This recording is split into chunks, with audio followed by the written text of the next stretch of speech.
Hi friends, నిన్న 7:30కి దేవరం movie చూశాను friends. దేవరం movie చాలా బాగుంది ఫ్రెండ్స్, నాకు బాగా నచ్చింది. ఇందులో సినిమాలో ఉన్న మెయిన్ పాజిటివ్ ఏంటంటే NTR acting, action part and BGM, cinematography కానీ చాలా బాగున్నాయి. ఈ సినిమా ఎందుకు ఇలా నెగిటివ్ నడుస్తుందంటే తెలియదు కానీ నాకు బాగా నచ్చింది. కొద్దిగా నాకు నచ్చినవి పాటలు అంటే లాస్ట్ స్టార్టింగ్లో డబ్బింగ్ అనేది కొంచెం సింక్ అవ్వలేదు ఫ్రెండ్స్.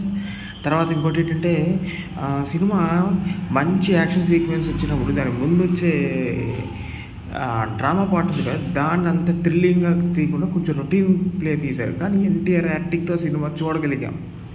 సో అంతే తప్ప బాగుంది ఫ్రెండ్స్. అంత అంత వరస్ట్ మూవీ అయితే కాదు. సినిమా బాగుంది, చూడండి. Go in watch in theatres.